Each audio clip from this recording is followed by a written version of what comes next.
Hallelujah. आइए हम मेरी भविष्यवाणियों की पुस्तक में से आज के वचन को पढ़ते हैं। जीना परमेश्वर के लिए। नीति वचन 3 की 1 और 2 में लिखा है, हे मेरे पुत्र, में शिक्षा को ना भूलना, अपने हृदय में मेरी आज्ञाओं को रखे रहना, क्योंकि ऐसा करने से तेरी आयु बढ़ेगी और तो अधिक कुशल से रहेगा।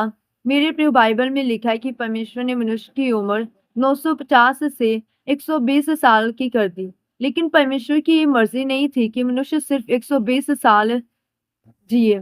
परमेश्वर चाहता है कि आप उसकी महिमा में जिए और वह काम करे जो परमेश्वर ने आपको करने के लिए ठहराया है। आज मसीह लोगों को चर्च में जाना पसंद नहीं है। क्यों? क्योंकि उन्हें अब तक ये मालूम नहीं है कि यीशु मसीह जिंदा है। वचन कहता है, तब यहोवा ने कहा, मेरा आत्मा मनुष्य से सदा लोभ विवाद करता न रहेगा, क्योंकि मनुष्य शरीर ही है, उसकी आयु 120 वर्ष की होगी। परमेश्वर नहीं चाहता था कि मनुष्य केवल 120 साल तक जिए, लेकिन मनुष्य अपने परमेश्वर नहीं चाहता था कि मनुष्य केवल 120 साल तक जिए, लेकिन मनुष्य अपने पाप के कारण परमेश्वर से दूर हुआ और इस कारण परमेश्वर ने मनुष्य की आयु 950 साल से 120 साल की कर दी।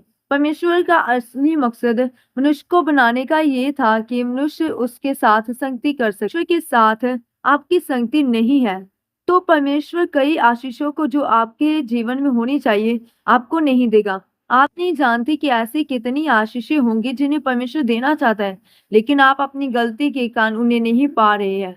उन आशीषों को पाने का तरीका क्या? कि उसके अनुग्रह को कभी गलत इस्तेमाल मत करो।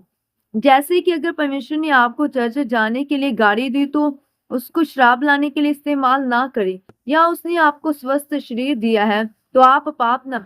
मेरे प्रियो, जब आप परमेश्वर की दी हुई आशीषों को गलत चीजों के लिए इस्तेमाल करना शुरू करते हैं तो वचन कहता है परमेश्वर उसे देखकर दुखी होता है और फिर उन आशीषों को आपके जीवन में से कम करता है।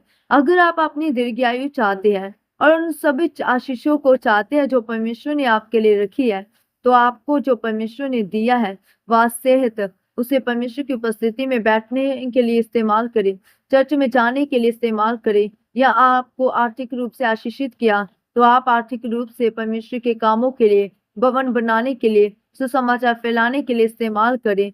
आमीन। आइए हम मिलकर वायदा करते हैं। हे परमेश्वर, इस वचन के लिए मैं आपका धन्यवाद करती हूँ। परमेश्वर, आपने मुझे जो भी आशीष दी है मैं उसके द्वारा आपकी महिमा करूंगी और विश्वास करती हूँ कि आप मुझे दीर्घायु के साथ आशीषित करेंगे। आपकी दया मुझ पर हो, प्रभु यीशु मसीह के सामर्थी नाम में। आमीन।